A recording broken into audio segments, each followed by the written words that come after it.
నమస్తే, welcome to our channel. ప్రస్తుతం మనతో పాటు కాటిగర్ హరి గారు ఉన్నారు, వాస్తు సామ్రాట్ విభూషణ్.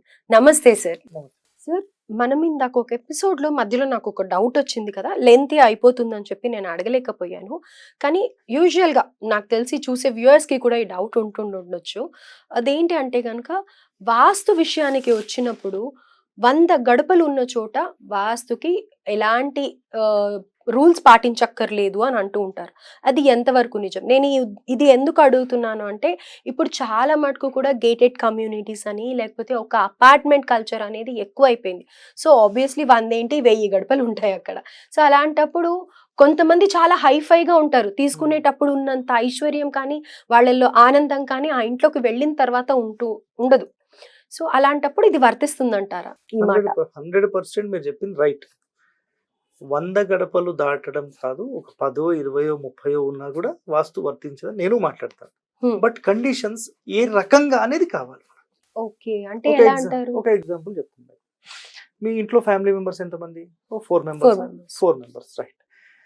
మీరు సొంత ఇల్లు ఉంది మీకు, ఒక 1 ఫ్లోర్ 2 ఫ్లోర్స్ డూప్లెక్స్ కట్టేసుకున్నారు. అందులో ఒక పైప్ లైన్ డ్యామేజ్ అయింది. ఎవరు రెస్పాన్సిబిలిటీ? 1 లక్ష రూపాయలు ఖర్చు అవుతుంది. ఎవరు పెడతారు? ఓనర్సే పెట్టాలి. 1 లక్ష రూపాయలు మీరే పెట్టుకోవాలి. బర్డన్ మొత్తం ఎవరి మీద పడింది? ఒక ఎగ్జాంపుల్, ఆ ఇంటి యొక్క వాస్తు దోషం ఏదున్నా ఇప్పుడు ఎవరి మీద పడినట్టు? ఎగ్జాంపుల్ గా ఓనర్ మీద పడినట్టు, రైట్. మీ ఏదైతే బిల్డింగ్ లో ఉందో ఆ బిల్డింగ్ లో మీరు రెంటల్ కూడా ఇచ్చారు, అదొక 50,000 వస్తుంది. ఇప్పుడు ఆ 50,000 లో మీరు 50 వేశారు, మీకు ఇప్పుడు ఎంత కవర్ అయినట్టు? 1 lakh. 50,000 మీకు కవర్ అయినట్టు. ఓకే, వాళ్ళు 50 ఇచ్చారు, 50 కవర్ అయింది. ఒక అపార్ట్మెంట్ లాగా మీరు కట్టారు, టోటల్ ఒక 5 ఫ్లాట్స్ ఉన్నాయి, 1 లక్ష రూపాయలు ఖర్చు వచ్చింది. ఇప్పుడు ఎంతమంది డివైడ్ చేసుకోవాలి? 5 మెంబర్స్. అట్లానే ఒక 100 గడపలకు సంబంధించిన ఒక పెద్ద అపార్ట్మెంట్ లేపారు. You are one of the member, right. 100 మందికి సంబంధించి ఒక ప్రాబ్లం వచ్చింది, ఓ 10,000 అవుతుంది. మనిషికి ఎంత ఇవ్వాలి? 100 రూపాయలు. దానికి మించి ఏమవసరం లేదు.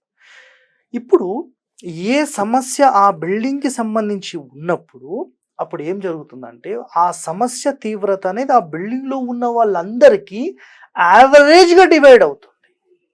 ఇండివిజువల్గా ఉండే ఫ్లాట్కి సంబంధించి ఎవరికి వాళ్ళకు ఉంటుంది, టోటల్ ఓవరాల్ బిల్డింగ్కి సంబంధించిన వాస్తు దోషం ఏదైతే ఉంటుందో అందరికీ యావరేజ్గా వచ్చేస్తుంది.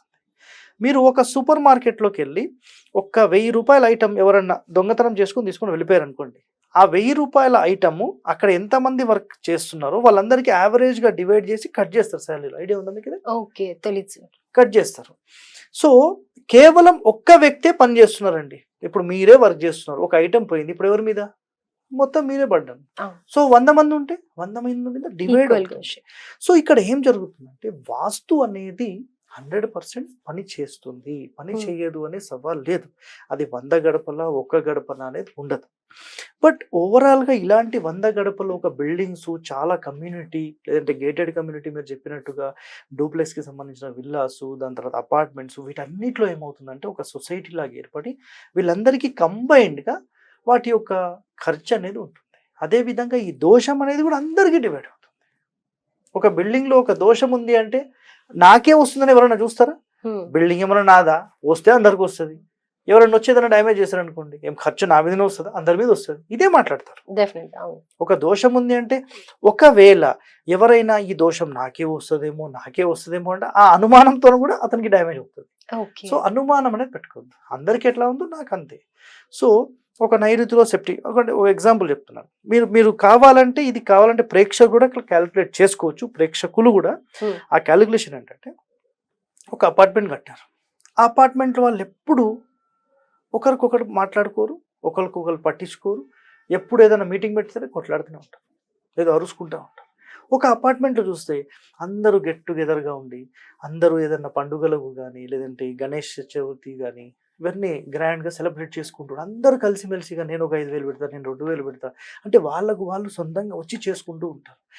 కొన్ని కమ్యూనిటీస్లో మేము డబ్బులు ఇస్తాం, మీరు ఏమైనా చేసుకోండి, ఎవడో ఒకటి ఇంట్రెస్ట్ కూడా తీసుకుంటాడు అంతే. ఇంకా కొన్ని కమ్యూనిటీస్లో బయట ఉండే టెంపుల్స్లో కూడా వాళ్ళందరూ డొనేట్ చేస్తూ ఉంటారు. అంటే అక్కడ ఎలాంటి నియమాల ప్రకారం కట్టాలి, ఎలాంటి కండిషన్స్ ఉన్నాయి, ఆ ఇంపాక్ట్ ఆ అపార్ట్మెంట్లో ఉన్న వాళ్ళందరికీ వర్తిస్తుంది. ఓకే, మీరు కావాలంటే మీరే క్యాలిక్యులేట్ చేసుకోండి. మీరు ఏదన్నా ఒక బిల్డింగ్కి వెళ్ళారు, అక్కడ ఉండే సెక్యూరిటీ గార్డ్ చాలా ప్రేమగా మాట్లాడతారు, ఇంకోటి ఆడ పెట్టొచ్చి బయటిది ఇట్లా మాట్లాడుతుంటారు. అంటే ఆ బిల్డింగ్ లో ఉన్న వ్యక్తుల యొక్క ఇంపాక్ట్ అతని మీద ఉంటుంది, ఖచ్చితంగా ఉంటుంది. ఒక చిన్న తప్పుకి అరే ఉండనయా ఏముంది అనేది వేరే. నాకు తిడతారు సార్ ముందడి నుంచి, రేపడో నన్ను తిడతారు అంటే ఆ అపార్ట్మెంట్ వాళ్ళ ప్రెషర్ ఎలా ఉందో ఆ బిల్డింగ్ మొత్తంలో ఉన్న వాళ్ళకు ఆ ప్రెషర్ ఇతని మీద కూడా చూపిస్తారు. ఎగ్జాక్ట్లీ. సో మీరు ఒక 10 అపార్ట్మెంట్స్ నిజంగా క్యాలిక్యులేట్ చేస్తే 10 అపార్ట్మెంట్స్ లో వ్యక్తులు డిఫరెంట్ గా ఉంటారు. ఆ బిల్డింగ్ లో ఉన్న వాళ్ళందరూ ఒకే రకంగా ప్రవర్తన ఉంటుంది. సో అక్కడ ఇంపాక్ట్ ఏమవుతుంది, ఇండివిజువల్ అందరికీ డివైడ్ అవుతుంది. అదే కనుక ఒక ఇల్లే ఉందనుకోండి, ఆ ఇంట్లో వాళ్ళ దగ్గర పోకరబా వాళ్ళతో మాట్లాడితే మోర్ల నోట్ పెట్టినట్టే వాళ్ళ దగ్గరికే పోద్దని మాట్లాడతాం. అంటే ఆ ఇంటి లోపల ఏదో ఒక వాస్తు దోషం వల్ల 100% వాళ్ళకి ఇంపాక్ట్ ఉంటుంది. అదే విధంగా ఒక ఇల్లు తీసుకున్నారు, ఆ ఇంట్లోకి పోయిన ఎవరైనా 3 సంవత్సరాల నుంచి 5 సంవత్సరాలు ఊరేసుకొని చనిపోతున్నారు, మరి ఏం దోషం ఉందో ఏమో ఇట్లాంటివి మాట్లాడుకుంటూ ఉంటారు. ఆ ఇంట్లో డైవర్స్ ఇప్పటికీ 2-3 ఫ్యామిలీస్ దిగినాయి, కానీ అందరికీ డైవర్స్ చేసుకుని ఎందుకు పోతారో అక్కడ ఏముందో అర్థం కాదు. ఇంకోటి, మాకు అసలు పిల్లలే కలగలేదంటే ఈ ఇంటికి వచ్చిన తర్వాత మాకు పిల్లలు కలిగిండ్రు, అట్లా ఎంతో మంది ఫ్యామిలీస్ ఈ ఇంట్లోకి వస్తే మాకు పిల్లలు కలిగిండ్రు అంటే ఏం ప్రభావం ఉండొచ్చు? భూమి ప్రభావం ఉండొచ్చు, వాస్తు ప్రభావం ఉండొచ్చు, ఏదైనా ఒకటి ఉండొచ్చు. సో ప్రభావం అనేది 100% ఉంటుంది, ఉండదు అనే సవాల్ అనేది లేదు. సో 100 గడపలు ఉన్నప్పుడు అది ఇండివిజువల్ గా అందరి మీదకి డివైడ్ అవుతుంది. ఇప్పుడు క్లారిటీ వచ్చింది? డెఫినెట్ గా సార్. చాలా. ఇప్పుడు మీరు చెప్పండి, మీకేం క్లారిటీ వచ్చింది, మీ ప్రేక్షకులకు చెప్పండి.